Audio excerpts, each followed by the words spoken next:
Hello guys, সকলে কেমন আছেন? আশা করছি অনেক ভালো আছেন। আপনাদের সামনে আমি আবার আরেকটি নতুন ব্লগ নিয়ে হাজির হয়ে গেলাম। গতকাল আপনাদেরকে দেখিয়েছি মমইন ওয়াটার পার্কের ব্লগ পার্ট 1, আর আজকে দেখাবো হচ্ছে ব্লগ পার্ট 2। এটা হচ্ছে মমইন হোটেল অ্যান্ড রিসোর্টের যে ভিডিও ক্লিপসগুলো সেগুলা। আশা করছি আপনারা অনেক এনজয় করে ব্লগটি দেখবেন এবং সাথে থাকবেন। মমইন ওয়াটার পার্ক যেটা, সেখানে আমরা বিভিন্ন রাইডে পানির মধ্যে অনেকক্ষণ ধরে গোসল করেছি। তো আপনারা পার্ট 1 যেটা ব্লগ, তো সেটা অলরেডি দেখে ফেলেছেন।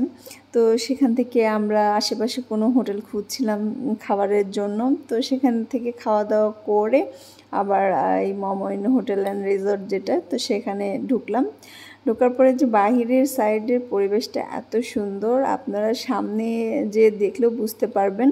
তো ভিডিওতে আমি কিছু কিছু করে ক্লিপস নিয়েছি শুধুমাত্র আপনাদের জন্য, আপনাদের সাথে শেয়ার করব এই জন্য। তো আমিও অনেকক্ষণ ধরে অনেকগুলো ভিডিও নিচ্ছিলাম, ছবি নিচ্ছিলাম আমার রিলসের জন্য বা আমার পেজের জন্য, যেটাই বলেন। আবার এগুলো স্মৃতি হিসেবেও রেখে দেব, মূলত এইটাই প্রধান কারণ। তো আমার ক্যামেরাম্যান, এই যে আমার হাজব্যান্ড, উনি একটু পোজ দিচ্ছিলেন, যদিও ওনার ছবি ভিডিও তোলা একটু কম হয়ে গেছে। তো আমরা যখন ভিডিও নিচ্ছিলাম, বারবার এই যে প্লেন বারবার নিচে নামছিল, আবার উপরে উঠছিল। তো আমি ভাবছিলাম যে হয়তো কোনো ভিআইপি গেস্ট বারবার আসছে যাচ্ছে। তোমার হাজব্যান্ড বললো সেটা না, এটা বিভিন্ন রাইড করাচ্ছে, মানে যারা প্লেনে উঠতে ইচ্ছুক তাদেরকে একবার নিয়ে উঠিয়ে ঘুরিয়ে নিয়ে আসছে, আবার পরবর্তী যারা যেতে যাচ্ছেন তাদের আবার নিয়ে যাচ্ছে। এইভাবে আর কি বারবার প্লেন উঠছিল আর নামছিল। আর আমার এই যে খুব পছন্দের একটা ফুল, তো এখানে গেলে আসলে এই ফুল গাছটার প্রেমে পড়ে যাই। তো ওখানে দেখলাম যে দুইটা কালার, এইটা একটা কালার গোলাপি, আর একটা হচ্ছে সাদা কালার। এই ফুলটার গন্ধ তেমন একটা নেই, তবে কেন জানি বারবার এই ফুলটার প্রেমে পড়ে যাই। এই ফুল করছে, আসলে এটাকে কাঠগোলাপ বলে। তো ভীষণ সুন্দর লাগে। তো একটা নিচে পড়েছিল, ভয় পাচ্ছিলাম যে গাছ থেকে নিব, আবার আশেপাশে ওখানকার যারা ছিলেন তারা আবার কিছু মনে না করেন, আর গাছ থেকে ফুল ছেঁড়াটা ঠিক মনে হয় না। তো বলতে বলতে আমার জন্য একটা ফুল ফেলেই দিল গাছ। তো সেটা নিয়ে আবার কানে একটু গুজে ছবি টবি তুললাম, এই আর কি। আর এই যে দেখেন দূর থেকে আমার হাজব্যান্ড ওর মতন দোল খাচ্ছিল। এই যে এখানে একটা পাশে একটা মিঠাই ঘর নামে একটা রেস্টুরেন্টের মতো ছোট, তার পাশে আবার হচ্ছে বারবিকিউর একটা ওই যে কাচের, ওই যে দূর থেকে দেখতে পাচ্ছেন। তো সব ব্যবস্থায় আছে এর ভিতরে। তো আমি এই ঢেকিটা ভীষণ পছন্দ করেছি মিঠাই ঘরের। আসলে আমাদের গ্রাম বাংলার যে ঐতিহ্যগুলা, সেগুলো দিয়ে যদি এরকম সামান্য জিনিস কিছু কুলা একটু ডেকোরেশন করে যদি কোনো রেস্টুরেন্ট করা হয়, তো ওটার প্রতি আসলে আমরা আকৃষ্ট হই বেশি। তো আমরা দেখতে যেটা সুন্দর, মানুষ আসলে সেটার প্রতি আকৃষ্ট হবে, এটাই স্বাভাবিক। তো এখানে একটু বসছিলাম, একটু ছায়া ছিল, গাছ ছিল উপরে। তো ভীষণ গরম লাগছিল অনেকক্ষণ ধরেই। তো ভাবলাম একটু গাছের নিচে বসি। তো বসে একটু রেস্ট করছিলাম। কেন জানি আমার বাবার জল পিপাসা পাচ্ছিল।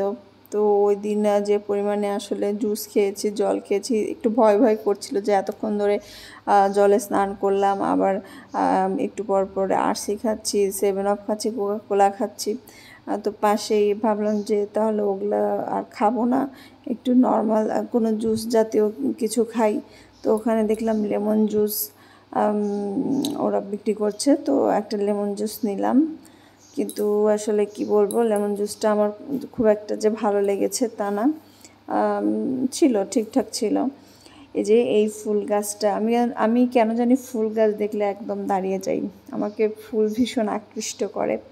এটা সবারই ক্ষেত্রেই হবে, কিন্তু আমি কেন জানি দাঁড়িয়ে যাই, যে মনে হয় একটা ছবি তুলি, একটা ভিডিও করি ফুলটার।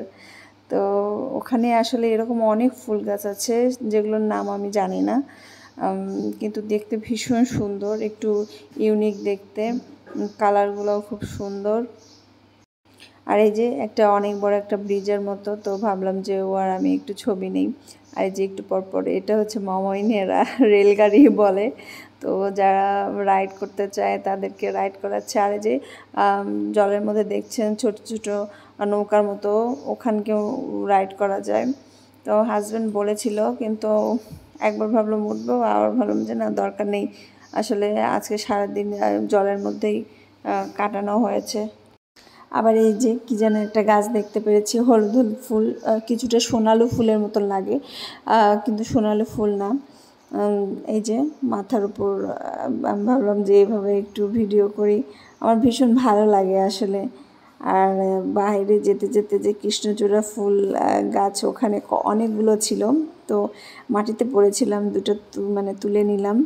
তো আমরা এখন বাসার দিকে চলে যাব, প্রায় তখন মনে হয় 5টা 5:30 বাজে। তো 6টার মধ্যেই তো সন্ধ্যা হয়ে যায় এরকম সময়। তো ভাবলাম যে তাড়াতাড়ি বাড়িতে যাই। আর আজকে সারাদিন বাচ্চাদের সাথে দেখাশোনা নেই, খুব খারাপ লাগছিল আসলে, ওদেরকে নিয়ে যেতে পারিনি। তো ফোন করে বলেছিল যে, আমি বললাম যে মামনি কী খাবে, বললো যে পিৎজা খাবে। তো ওদের জন্য আবার পিৎজা প্যাক করে নিয়ে গেলাম। আর এই যে আমরা আবার 7 আপ খাচ্ছি। তো যাই হোক, আজকে ব্লগটি এখানে শেষ করছি। আপনাদের কেমন লাগলো অবশ্যই জানাবেন কমেন্টে। সবাই ভালো থাকবেন।